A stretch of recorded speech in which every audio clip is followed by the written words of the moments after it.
Right.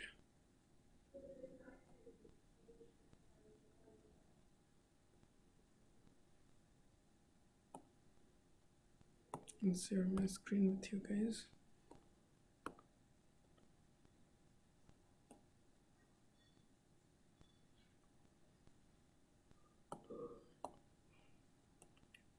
My screen is visible. Yes, sir. Right. Um,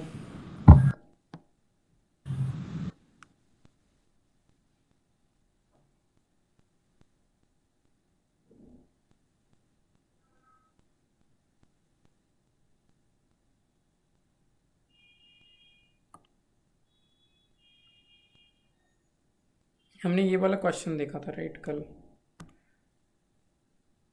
last I guess so yes Yes, sir.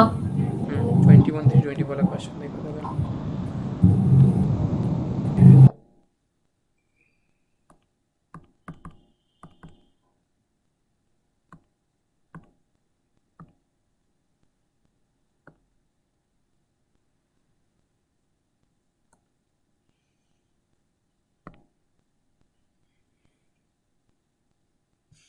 Now there is a term just a quick term जो हमें समझने की ज़रूरत है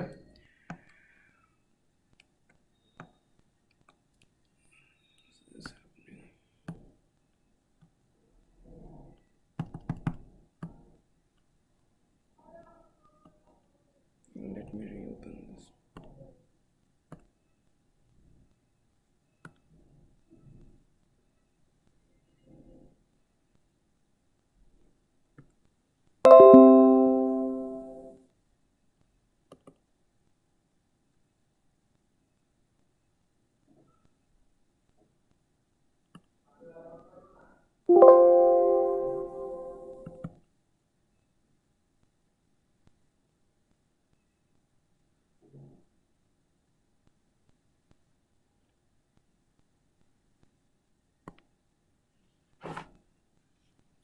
right advance by consignee versus security against the consignment so we need to understand एक जो advance consignee देता है और मैंने इसका बेसिक्स भी समझाया था कि कंसाइनी एडवांस देता क्यों है आप समझो कि इतना सारा सामान करोड़ों करोड़ों का सामान कंसाइनर कंसाइनी को भेज देता है ठीक है तो ऐसा तो नहीं है ना कि just on the basis of trust भेज दे है ना just on the basis of trust तो भेज नहीं सकता है कुछ तो बेसिस होना चाहिए ना जिससे वो गुड्स भेज रहा है उसका कुछ तो बेसिस होना चाहिए अब कंसाइनी तो पैसा कंसाइनर को तभी देगा जब गुड्स सेल हो जाएगा कंसाइनी कंसाइनर को पैसा तभी देगा जब गुड्स सेल हो जाएगा बट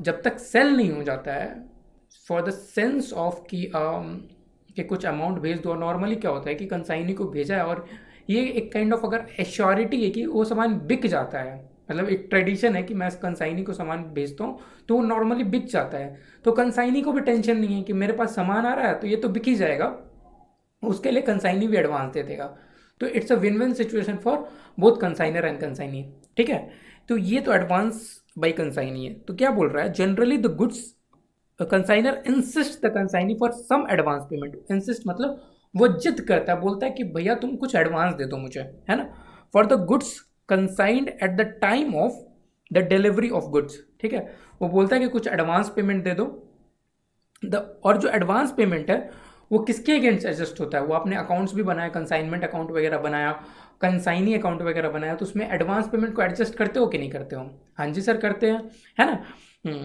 उस एडवांस पेमेंट को एडजस्ट कर देते हो amount due by the consignee on account of good sold तो जितना भी सामान बेचा है उसके बिहाफ में जो भी पैसा कंसाइनी ने कंसाइनर को देना है तो जो भी अमाउंट बनता है उसमें से एडवांस डिडक्ट करके बैलेंस पेमेंट होता है तो ये तो हो गया एडवांस वाला चक्कर but if advance money is deposited bye consignee in the form of security against the goods consigned, then the full amount is not adjusted against the amount due by the consignee to the consigner on account of goods sold. If any, if there is any unsold goods inventory left with the consignee, in that case, proportionate security amount in respect of unsold goods is carried forward till the time respective goods held with the consignee are sold. इसका मतलब समझे कि नहीं समझे, पहले ये बताओ। No sir. नहीं समझे, वेरी गुड। तो दो चीज हमने यहाँ पे देखा।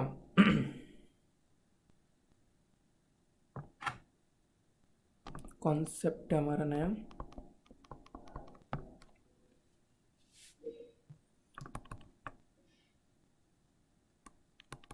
एडवांस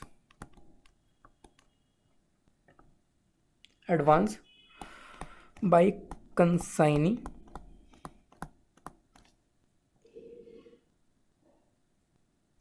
वर्सेस क्या है, सिक्योरिटी।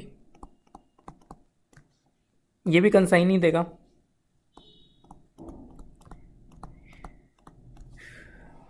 सिक्योरिटी बाय कंसाइनी, है ना। एडवांस बाय कंसाइनी मान लो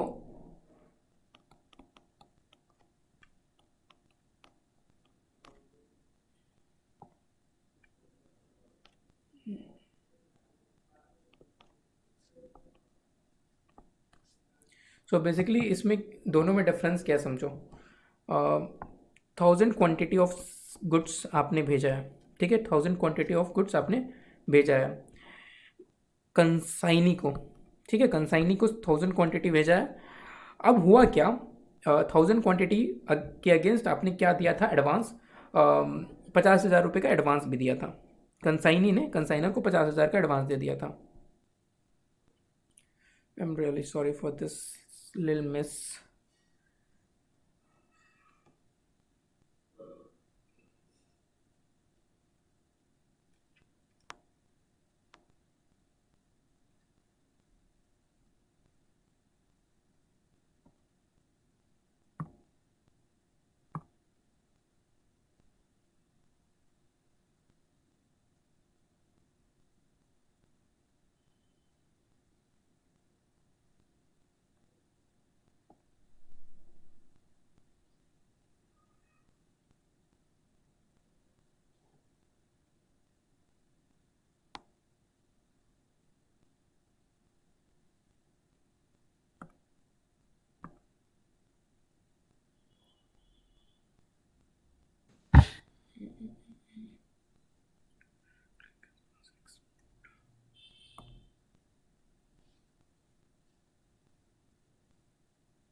सॉरी, हमारा कॉन्सेप्ट था advance versus security by whom, consignee, है ना, कंसाइनी देगा, एडवांस देता है, सिक्योरिटी देता है। अब हम एक एग्जांपल क्या कर रहे थे, एग्जांपल समझो। 1000 क्वांटिटी भेजा है कंसाइनर कंसाइनी को, इसके बदले में इसने 50,000 का एडवांस दे दिया है। इसके अगेंस्ट क्या किया है, 50,000 का एडवांस दे दिया है कंसाइनर को, ठीक है। कंसाइनर ने 1000 क्वांटिटी भेजा था कंसाइनी को, उसके अगेंस्ट 50,000 का एडवांस दिया है, ठीक है। तो क्या होगा, मान लो फ्यूचर में जाकर 800 क्वांटिटी सेल हो जाता है, 800 क्वांटिटी सेल हो जाता है, जिसका मान लो 80,000 रुपये बनता है, 80,000 रुपये बनता है at the rate 100 each, 100 each के हिसाब से बेचा, 80,000 रुपये बन गया। तो इसको पेमेंट कितना होगा, कंसाइनी कंसाइनर को पेमेंट कितना करेगा, आंसर देंगे 30,000। 30,000 रुपये देगा। ये अभी तक हम देखते आ रहे हैं, राइट, कि एडवांस को एडजस्ट कर देते हैं। तो ये एडवांस वाला कॉन्सेप्ट था। अब सिक्योरिटी को समझते हैं। सिक्योरिटी में एग्जैक्टली यही होगा, 50,000 का सिक्योरिटी दिया है, सॉरी 50,000 का सिक्योरिटी दिया है एंड 80,000 का मान लो बिल बन रहा है, ठीक है, 80,000 पे करना है। बट यहां पे अब बचा हुआ क्वांटिटी कितना है, 200। हाँ 200। 200 क्वांटिटी। तो ये बोलेगा कंसाइनी और कंसाइनर के बीच में ये बात होगा कि देखो तुम्हारा सिक्योरिटी अमाउंट जो था वो 10,000 क्वांटिटी, 1,000 क्वांटिटी के अगेंस्ट था, ठीक है, 50,000 का अमाउंट 1,000 क्वांटिटी के अगेंस्ट था। अभी तुमने कितना सामान मुझे बेच कर दिया है, 800 क्वांटिटी बेच कर दिया है। कंसाइनर बोलेगा कंसाइनी को तुम 800 क्वांटिटी बेच दिया है, तो 800 क्वांटिटी का प्रोपोर्शनेट अमाउंट जो बनता है, 800 क्वांटिटी का जो प्रोपोर्शनेट अमाउंट बनता है, प्रोरेटा अमाउंट जो बनता है, कितना बनेगा? 800 divided by 1000 into 50,000, Yes, sir. कितना बनेगा? 40,000 बनेगा। 80%, राइट? यही बनेगा ना, 5 8 40, Yes, sir. 40,000 बनेगा। तो बोलेगा ठीक है, तुम अभी पेमेंट मुझे 40,000 डिडक्ट करके, टोटल 80,000 का पेमेंट करना था, तो 40,000 डिडक्ट करके 40,000 का पेमेंट कर दो। ठीक है, अब जब 200 क्वांटिटी और बेच दोगे ना, तो जो बचा हुआ 10,000 का अमाउंट है वो एडजस्ट कर लेना। समझ में आ रहा कि नहीं आ रहा? No, sir. नहीं समझ में आया, कोई दिक्कत नहीं है। एडवांस समझ में आया कि नहीं? Yes, sir. एडवांस समझ में आ गया, कोई बात नहीं। अब सिक्योरिटी को समझो। सिक्योरिटी सेम सेम फंडा से चलता है। कंसाइनर ने गुड्स भेजा किसको? कंसाइनी को। कंसाइनर ने गुड्स भेजा किसको? कंसाइनी को। 1000 यूनिट्स मान लो भेजा, है ना? 1000 यूनिट्स मान लो भेजा। 1000 यूनिट्स के अगेंस्ट उसने 50,000 रुपये दिया इसको। बट इस समय जब 50,000 रुपये दिया ना, तो ये बोला कि एडवांस नहीं है भैया, ये सिक्योरिटी है।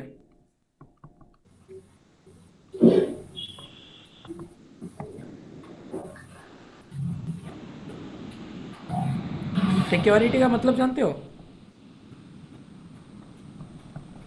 कि नहीं जानते हो? Secure. Yes, sir.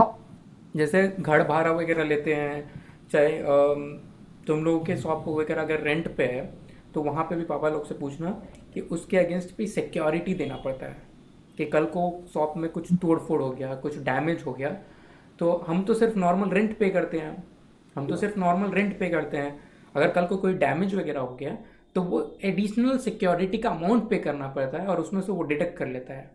अब मान लो हम रेंटल जो पे करते हैं, मान लो हम रेंटल मंथ एंड में पे कर रहे हैं, एडवांस रेंटल नहीं पे कर रहे हैं, तो कुछ सिक्योरिटी का अमाउंट लेकर रखता है लैंडलॉर्ड, ताकि अगर वो रेंटल भी नहीं आए तो उसमें से उसको डिडक्ट कर लेगा।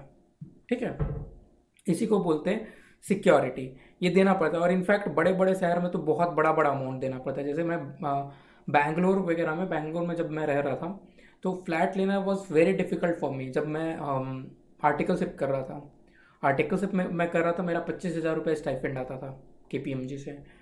25,000 रुपये का स्टाइपेंड आता था, एंड मेरा हमेशा से ये रहता था कि 25,000 is good amount to manage all your expenses, including classes वगैरह भी मैनेज हो जाएगा। 25,000 रुपये अगर पर मंथ आ रहा है, तो classes, your fooding and lodging में मेंटेन हो सकता है।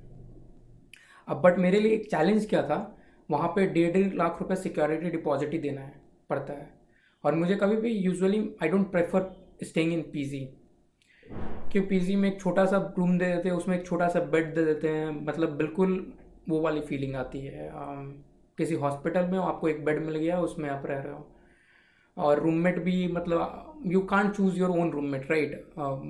कोई भी आपको अगर शेयर कर रहे हो टू, और मतलब सिंगल शेयरिंग रूम वगैरह तो काफ़ी महंगा होता है, लाइक 25K। तो मेरा पूरा स्टाइपेंड तो सिर्फ रेंट में चला जाता है। डबल शेयरिंग वगैरह थोड़ा इकोनॉमिकल होता है, तो you only prefer double sharing. तो डबल शेयरिंग में it's very difficult to manage all. तो मैं जब फ्लैट वगैरह के लिए गया, तो सिक्योरिटी अमाउंट ही बहुत ज़्यादा था, 1.5-2 लाख रुपए। तो वो वहाँ पे लैंडलॉर्ड वगैरह लेकर रखते हैं कि इतना सिक्योरिटी अमाउंट, ताकि कल को उनका घर वगैरह अच्छा होता है, थोड़ा फर्नीचर वगैरह लगा हुआ होता है, पेंटिंग वगैरह हुआ रहता है, मार्वल्स लगा हुआ है, वॉशरूम वगैरह अच्छा बना हुआ रहता है, गीज़र वगैरह लगा हुआ रहता है। तो फॉर दैट रीज़न, अगर कल को मान लो एक गीज़र वगैरह भी ख़राब कर दिया, चाहे कुछ भी हो गया, चाहे वॉश बेसिन डैमेज कर दिया, 10-20 हज़ार रुपये का ऐसे नुकसान हो जाए लैंडलॉर्ड को, तो इसलिए वो हाई सिक्योरिटी अमाउंट लेकर रखते हैं। तो अब मैं इतना एक्सप्लेनेशन देने का कारण ये था कि आप लोग ये समझो सिक्योरिटी अमाउंट होता क्या है। अब कंसाइनर क्या कर रहा है? कंसाइनर सामान भेज रहा है, Yes, sir. कंसाइनर सामान भेज रहा है कंसाइनी को, है ना? अब कंसाइनर को हमेशा ये रिस्क रहेगा कि कल को वो मेरा जो सामान है वो लेकर भाग सकता है। ठीक है, कल को वो मेरा सामान लेकर भाग सकता है। चाहे मेरा सामान डैमेज कर सकता है, कुछ भी वैसा हो सकता है। तो उस टाइम पे ये क्या करेगा, एडवांस नहीं लेके सिक्योरिटी बोलेगा उस अमाउंट को। एडवांस का लगभग लगभग वो ऑब्जेक्टिव होता है, बट एडवांस क्या होता है ना कि एडवांस का सेटलमेंट, आप 800 क्वांटिटी चाहे 700 क्वांटिटी चाहे 600 क्वांटिटी, जितना भी क्वांटिटी सेल कर देते हैं ना, उसमें से ये पूरा amount is eligible for adjustment. ठीक है, अगर आपका बिल 50,000 से 1 रुपये भी, चाहे इक्विवेलेंट 50,000 भी हो रहा है ना, तो आप पूरा 50,000 को एडजस्ट कर पाओगे। बट यहाँ पे क्या है, यहाँ पे आपको सिक्योरिटी अमाउंट को एलोकेट करना पड़ता है। मतलब 50,000 का जो सिक्योरिटी अमाउंट है वो कितना क्वांटिटी के लिए था, 1000 क्वांटिटी के लिए था। Yes, sir. एक क्वांटिटी के लिए सिक्योरिटी डिपॉजिट कितना है, 50. 50 रुपए. 50 रुपीज है। अब आपने अभी तक कितना क्वांटिटी सेल करा, 800। 800. 800 के अगेंस्ट कितना सिक्योरिटी डिपॉजिट मिला था, 800 इंटू 50, Yes, sir. 800. 40,000. 40,000। तो सिक्योरिटी डिपॉजिट में, सिक्योरिटी वाले केस में आप 40,000 को एडजस्ट कर सकते हो। मतलब आपका टोटल बिल कितना बन रहा था, 800 इंटू 100 रुपये का के हिसाब से आपने सेल करा, 80,000 रुपये बन रहा था। हम्म.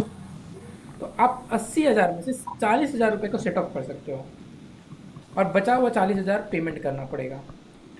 बचा हुआ जो 10,000 का अमाउंट है, जो 10,000 का सिक्योरिटी डिपॉजिट का जो अमाउंट बचा हुआ है, वो बचा हुआ 200 क्वांटिटी जब सेल होगा तो उसके अगेंस्ट एडजस्ट होगा। बट एडवांस वाले हमने क्या केस में हमने क्या देखा कि पूरा का पूरा 50,000 रुपये एडजस्ट हो गया था। समझ में आया कि नहीं आया? Yes, sir. So, पक्का समझ में आ गया? yes, sir. Yes, sir.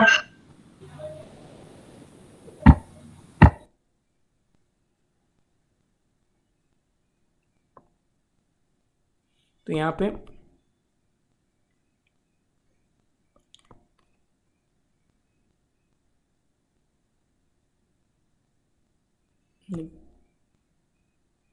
Amount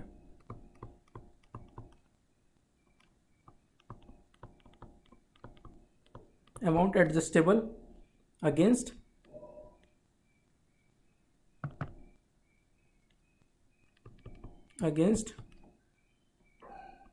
balance. अच्छा, ये नीचे से क्लिक हो गया। Amount adjustable against balance due. ठीक है, इसमें अरे यार, what is this happening?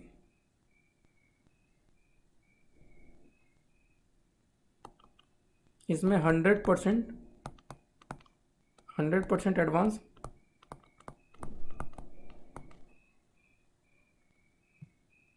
100% advance.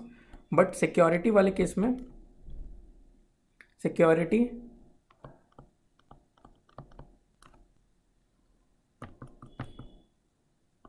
Amount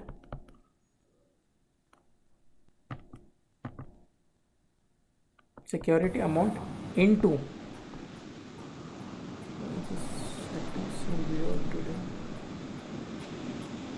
security amount into quantity sold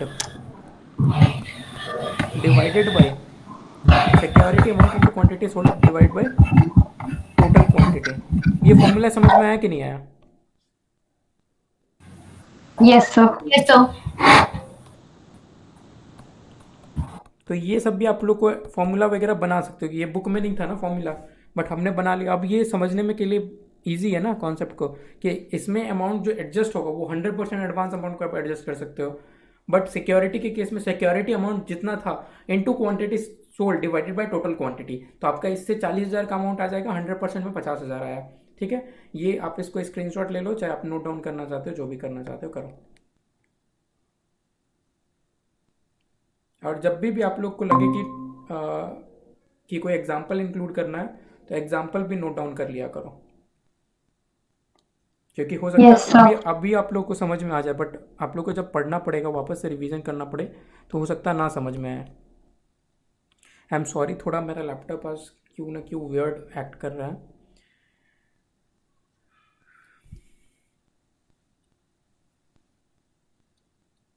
हो गया? Yes, sir. ठीक है, चलो आगे बढ़ते हैं। इसको तब तक बंद करते हैं।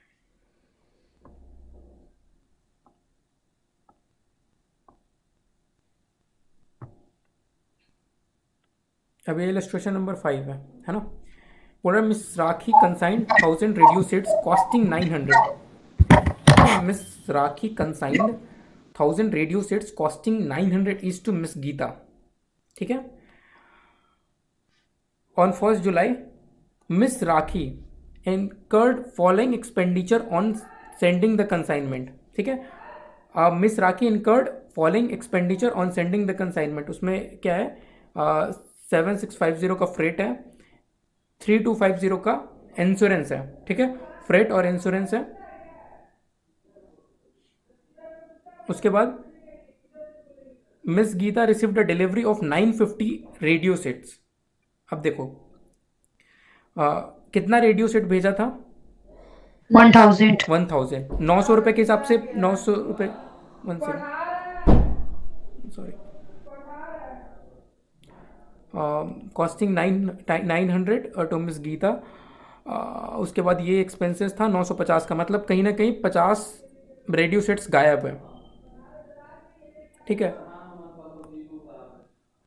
1 second.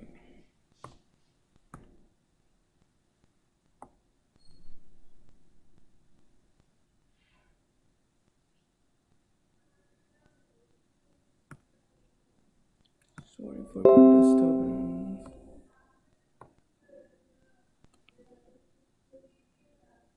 Where did that go? Right, हाँ। उसके बाद बोल रहा है account cell dated 30th September showed that 950 sets way sold for 9 lakh. ठीक है, 9 लाख में 750 सेट बेच दिया है। And Miss Geeta incurred 10,500 for carriage.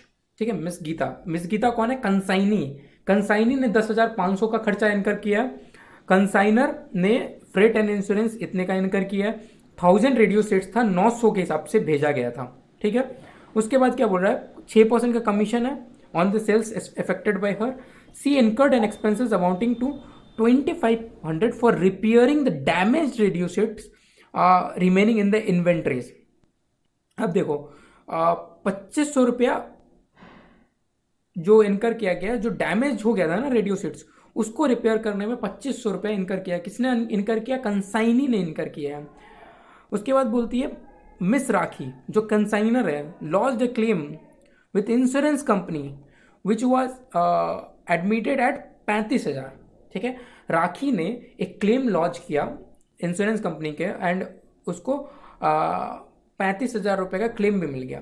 तो बोल रही so the consignment account and Miss Geeta's account in the books of Miss rakhi.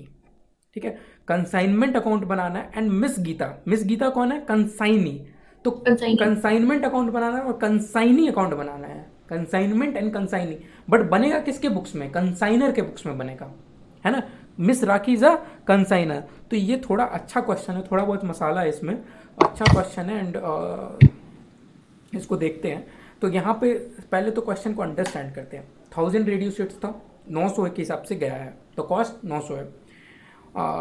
7650 and 3250 is the expenses incurred. ये कुछ ज़्यादा डिफिकल्ट नहीं है, ये हम पहले भी क्वेश्चंस वगैरह में देख कर आ रहे थे। यहाँ पे दूसरा ट्रिकी पॉइंट क्या है कि यहाँ पे लिखा नहीं है कि 50 रेडियो सेट डैमेज हो गया और एनीथिंग लाइक दैट, बट यहाँ पे ये लिख दिया कि 950 रेडियो सेट्स उसे सिर्फ मिला है, 950 रेडियो सेट सिर्फ मिला है। और उसके बाद अकाउंट सेल्स में क्या आया है? 750 रेडियो सेट्स सेल हुआ है। तो टोटल अभी इन्वेंट्री में रेडियो सेट्स कितना बचा है? 100 नहीं 200 इतना ही। हाँ, 200 रेडियो सेट इन्वेंट्री में बचा है ना। तो एक तो हमारा टास्क ये होगा कि इन्वेंट्री का वैल्यू निकालना, है ना। इन्वेंट्री का वैल्यू निकालना विल बी अ टास्क। उसके बाद क्या बोल रहे हैं, 700 को हमने 9 लाख में बेच दिया और मिस गीता ने भी एक खर्चा इनकर किया 10,500 का। ठीक है, और मिस गीता को हमें 6% का कमीशन देना है, तो 9 लाख का 6% ये निकल जाएगा, कोई दिक्कत नहीं है। और उसने इनकर किया है 2500 रुपये for the repairing the damaged radio set, remaining in the inventory, जो इन्वेंट्री में बचा हुआ है, जो इन्वेंट्री में डैमेज रेड्यूसेट्स बचा हुआ है ना, उसको रिपेयर करने में 2500 रुपये और लग गया, ठीक है। और मिस राखी ने इंश्योरेंस कंपनी के अगेंस्ट क्लेम रेज करा और 35,000 रुपये का क्लेम मिल गया, ठीक है। तो है सिंपल, बट क्वेश्चन में एक एक चीज़ समझना इज डिफिकल्ट। देखो, पहले तो हमें ये देखना है कि हमने कितना रेडियोसेट भेजा है। 1000 रेडियोसेट भेजा है 900 रुपये के ईच के हिसाब से, तो ये वाला गुड सेंट ऑन कंसाइनमेंट में तो कोई डिफिकल्टी होगा नहीं, नो सर। नहीं है। और फिर हमें हमारा जो डायरेक्ट एक्सपेंसेस है इंश्योरेंस और उसका फ्रेट एंड इंश्योरेंस का 7650 एंड 3250, इसमें भी कोई दिक्कत नहीं है। No sir. ये 10,900 का खर्चा होगा, 10,900 का खर्चा है, ठीक है। अब ये सब खर्चा हमें ध्यान में रखना पड़ेगा कि हमें इन्वेंट्री का वैल्यू निकालने में हेल्प करेगा, ठीक है। अब यहाँ पे 3 टाइप का खर्चा था। एक खर्चा कैरेज का खर्चा था, दूसरा रिपेयर का खर्चा था, और तीसरा कमीशन का खर्चा है, ठीक है। 9 लाख का 6% स्ट्रेट हमारा कमीशन बनता है। 54,000 कमीशन सही सही आ रहा है, 9 6 54, इसमें किसी को कोई दिक्कत? No sir. ठीक है। उसके बाद कैरेज 10,500 क्वेश्चन में दिया हुआ है, और ये 2500 रुपये का रिपेयर क्वेश्चन में दिया हुआ है। सॉरी,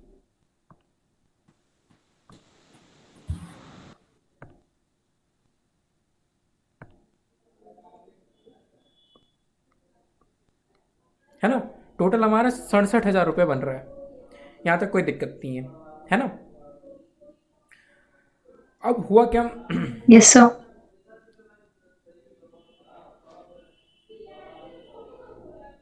हमने कितने का सामान बेच दिया है? सेल्स हमारा कितने का हुआ है? 750 @ 1200 each। 750 @ 1200 ईच लिखा हुआ है। नहीं नहीं, मतलब नहीं लिखा है, मतलब टोटल दिया है, लेकिन बता ओके रहे ओके, each 9 का। लैक्स ही है, 9 लैक्स ही है। ओके, तो 9 लैक्स है, तो 9 लैक्स का मतलब गया भी था, 9 लैक्स का बिका भी है ना। 9 लैक्स आ गया। अब हमें कुछ तो एबनॉर्मल लॉस है। अब एबनॉर्मल लॉस कितने का है, एबनॉर्मल लॉस कितने का है वो पहले निकालना पड़ेगा, क्योंकि 35,000 का तो क्लेम मिल गया है। तो जो भी हमारा टोटल खर्चा यहाँ पे आया है, यहाँ पे टोटल जो खर्चा आया है, इसमें से हम क्या करते हैं, एबनॉर्मल लॉस को निकालते हैं। टोटल में Yes, से sir. एबनॉर्मल लॉस को हटा देते हैं ना, ताकि हमें ये पता चले कि जो कंसाइनमेंट से रिलेटेड जो खर्चा था, कंसाइनमेंट से जो रिलेटेड खर्चा था, उसमें प्रॉफिट एंड लॉस कितना होगा, ठीक है। इसमें से हम क्या करते हैं, एबनॉर्मल लॉस निकाल देते हैं, ठीक है।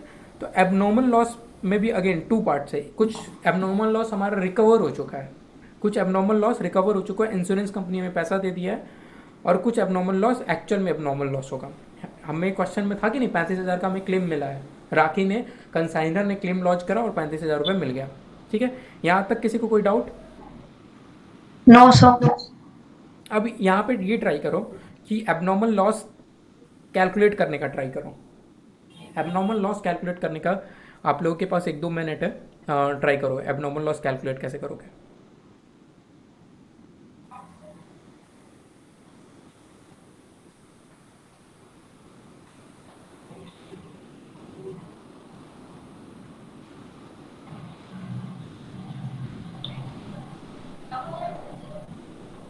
$10,000। 10,000 पढ़ना है एबनॉर्मल लॉस।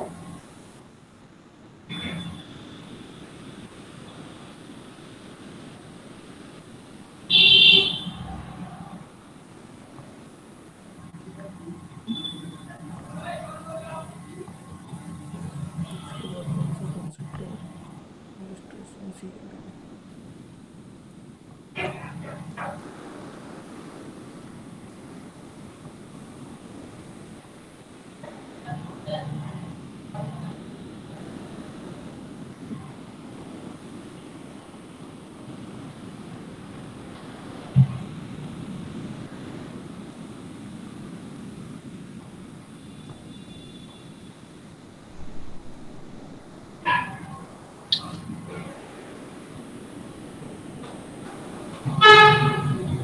बहुत सिंपल है, मतलब रेगुलरली कैलकुलेट कर रहे हैं वही सब चीज़ें हैं,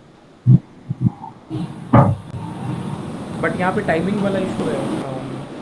टाइमिंग ऑफ एक्सपेंसेस कौन सा इंक्लूड करना है, वो बस हमें ध्यान रखना है। बहुत सिंपल है।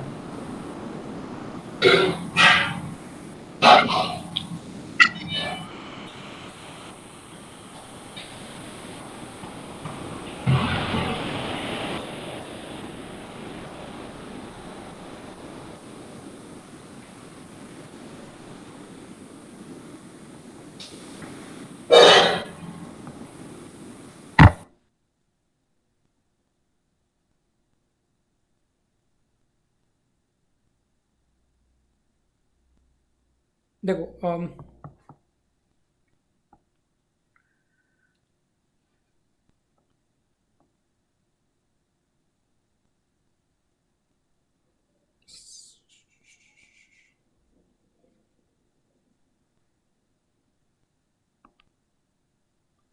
एक कॉस्ट पर यूनिट निकालना है, ठीक है।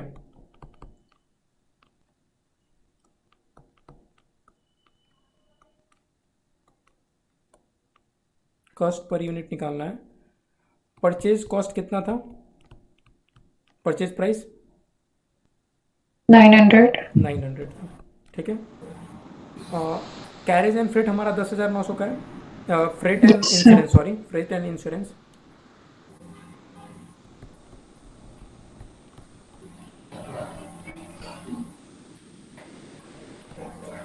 10,900 डिवाइडेड बाई कितना क्वांटिटी है, 1000.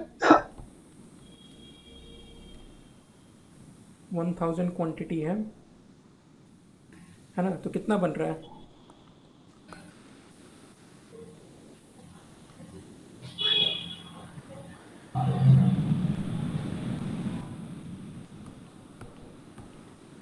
और एक कैरेज कितना है,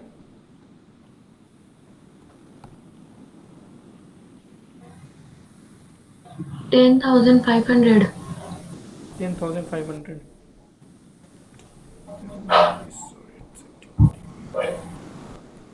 10,500 कितना क्वांटिटी में ये जाएगा,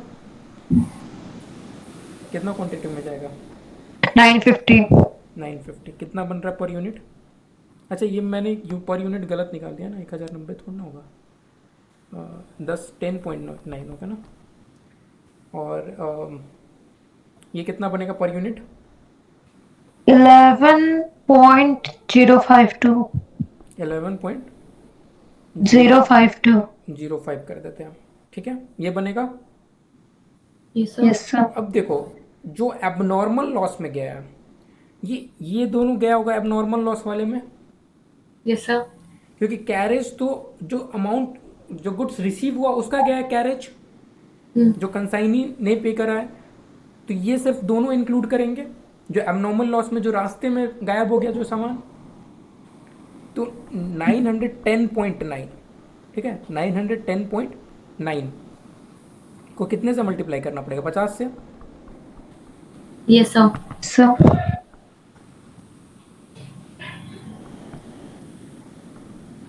कितना बन रहा है, 45,545. 45,500। 504. हाँ, 45. Why? इसमें से 35,000 हमारा क्या है, Insurance. Insurance.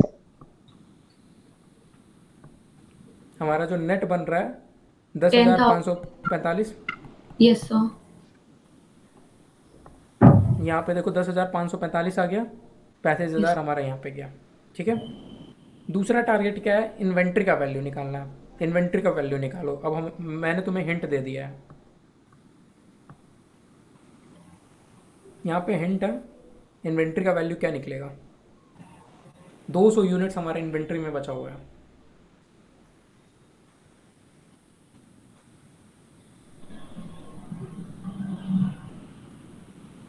$950 यूनिट गया था, 750 बिक गया, तो 250 मेरा इन्वेंट्री में बचा हुआ है। 200 यूनिट इन्वेंट्री में बचा हुआ है।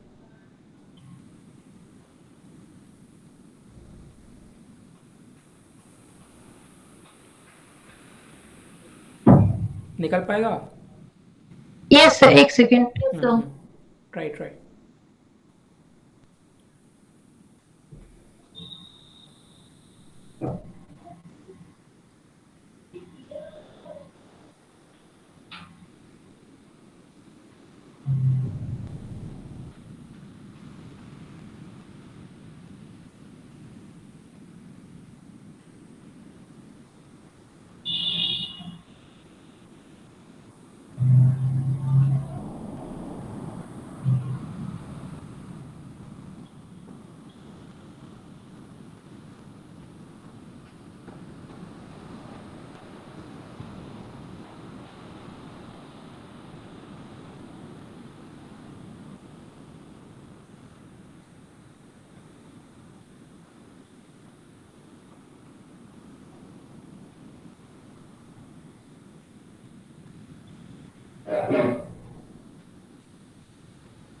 It's very simple. 2,14,100 होगा।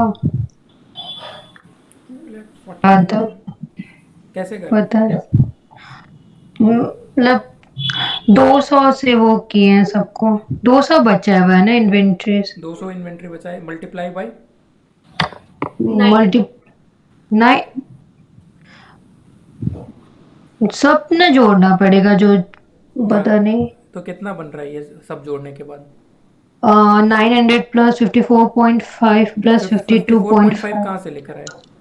बाप रे, वो वो वो 10,900 डिवाइड बाई 200 नहीं करना पड़ेगा, पता नहीं। ये सिंपल लॉजिक है यार।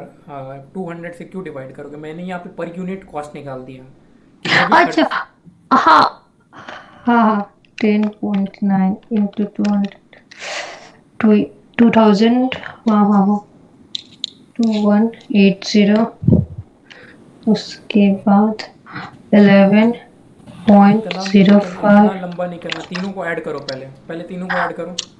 छोड़ो उसको, तीनों को ऐड करो। Yes, 900 plus 10.9 plus zero five 11.05, equals to. हाँ, इंटू इंटू इंटू 200 होगा ना, 1,84,390। आ गया? Yes sir. ठीक है। तो ये समझना है कौन सा एक्सपेंसेस जाएगा, कौन सा एक्सपेंसेस नहीं जाएगा। यहाँ पे रिपेयर्स का एक्सपेंसेस नहीं जाएगा और कमीशन नहीं जाएगा। रिपेयर कोई ज़रूरी वाला खर्चा नहीं था, वो एक सेलेबल इन्वेंट्री को हमने अच्छे से मेंटेन नहीं करा, जिसके कारण हमें कुछ एडिशनल रिपेयर करना पड़ गया। ठीक है। वो आपने उसका कोई कंडीशन को इम्प्रूव नहीं करा है। इम्प्रूव करता अपने इन्वेंट्री का कंडीशन को, तो आपका रिपेयर वाला खर्चा चला जाता। मान लो एक कार है, आपका कार इन्वेंट्री में बचा हुआ था, बट आपके पास जो इन्वेंट्री में जो कार था वो बिना व्हील्स के आ रहा था, मतलब जिसमें चक्का नहीं लगा हुआ था, वो इन्वेंट्री में आ रहा था। आपने इसमें जाकर व्हील्स ऐड कर दिए। तो अगर खर्चा रहता व्हील्स का खर्चा रहता तो आप उसको इन्वेंट्री का वैल्यू में ऐड कर देते। क्यों ऐड कर देते? क्योंकि आपने इसका कैपेसिटी को इंक्रीज कर दिया। ठीक है। बट आपका हुआ क्या, यही कार था, इसमें कुछ स्क्रैचेस लग गए, आपके वेयरहाउस में कुछ स्क्रैचेस लग गए, तो आपको इसका डेंटिंग पेंटिंग करना पड़ा। तो इसका जो खर्चा है, इसका जो रिपेयर्स वाला खर्चा है, वो आपका इन्वेंट्री में ऐड नहीं होगा, वो नॉर्मल एक्सपेंसेस हो गया। समझ में आया क्यों हमने 2500 यस रुपये सर। को क्यों नहीं ऐड करा? 2500 रुपये का भी आइडियली पर यूनिट निकाल कर ऐड कर सकते थे ना, क्यों नहीं करा? क्योंकि ये कोई डायरेक्ट खर्चा नहीं है। समझ में आया? Yes sir. प्रॉफिट लॉस तो अब is the balancing figure, right? निकल जाएगा। Yes sir. अब इसने देखो, इसने कौन कौन से खर्चे इनकर किए हैं। मिस गीता कंसाइनी ने ये सारे खर्चे इनकर किए थे।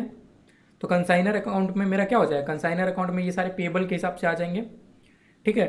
टोटल मुझे यहाँ पे कोई एडवांस का चक्कर नहीं था। टोटल मुझे 9 लाख रुपए लेना है जो सेल्स के बाबत, उसमें से 67,000 रुपये उसने खर्चा से एडजस्ट कर दिया। तो मुझे जो लेना है 8,33,000 रुपये लेना है। ठीक है। 8,33,000 यस रुपये सर। लेना है। कोई दिक्कत? देखो अब यहाँ पे पॉइंट टू बी नोटेड क्या था, यहाँ पे एक तो कहीं पे ये नहीं लिखा था 50 यूनिट्स मेरा अब नॉर्मल लॉस हो गया। आपको खुद ही से समझना है कि आपका 1,000 यूनिट गया है, 950 रिसीव हुआ है, तो 50 जो यूनिट रास्ते में गायब हुआ है वो एबनॉर्मल लॉस है। First point. सेकेंड पॉइंट, यहाँ पे इंश्योरेंस था, तो आपको 35,000 रुपये इंश्योरेंस का दिखाना पड़ेगा, और 10,545 रुपये ही आपका एबनॉर्मल लॉस हुआ है। ठीक है। एबनॉर्मल लॉस जो आपका लॉस हुआ है वो एक्चुअली में 10,000 रुपये का ही है। 35,000 रुपये स्टिल स्टिल आपका एबनॉर्मल ट्रांजैक्शन है। 35,000 रुपये समझना, एबनॉर्मल ट्रांजैक्शन है, but is not a loss. ठीक है। ये आपको सेल के बाबत नहीं मिला 35,000 रुपये, बट आपका कॉम्पनसेशन हो गया है ना, कॉम्पनसेशन हो गया। अब एक एक चीज बताओगे थोड़ा, मैं यहाँ पे एक लेवल और नीचे जाता हूँ, एक लेवल और नीचे जाता हूँ और एक क्वेश्चन पूछता हूँ। मैंने बोला कि एबनॉर्मल लॉस को हटाना पड़ता है ना, एबनॉर्मल लॉस को हटाना पड़ता है। तो यहाँ से 35,000 रुपये को क्यों हटा रहे हैं? कोई आंसर देगा? एबनॉर्मल लॉस तो 10,545 ही है। मैंने बोला हटा देना पड़ता है क्योंकि हमें नॉर्मल प्रॉफिट एंड लॉस निकल जाए।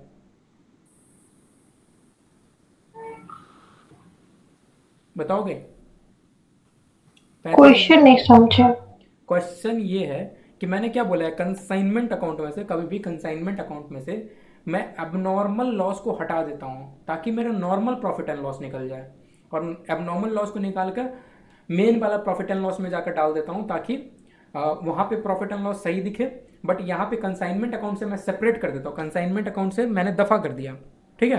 कंसाइनमेंट अकाउंट में क्रेडिट साइड में निकाल कर क्या करा, टोटल जो खर्चा था, चाहे टोटल जो एक्सपेंसेस था, उसमें से 10,545 को हटाकर मैंने क्या दिखाया कि मेरा नॉर्मल प्रॉफिट एंड लॉस क्या होगा, यही दिखाया ना। मैंने इस पर बहुत ज़्यादा डिटेल डिस्कशन भी करा था। अगेन वो एग्जांपल याद करवाता हूँ कि अगर मान लो मेरा 7 लाख रुपए का लॉस आ रहा है, बट उसमें से मेरा 10 लाख रुपए का एबनॉर्मल लॉस था फायर के कारण, तो मेरा नेट में एक्चुअल में प्रॉफिट होना चाहिए था 3 लाख रुपए, बट क्योंकि मेरा फायर लग गया था तो 10 लाख रुपए का लॉस हो गया। तो एक्चुअल में जो लॉस दिख रहा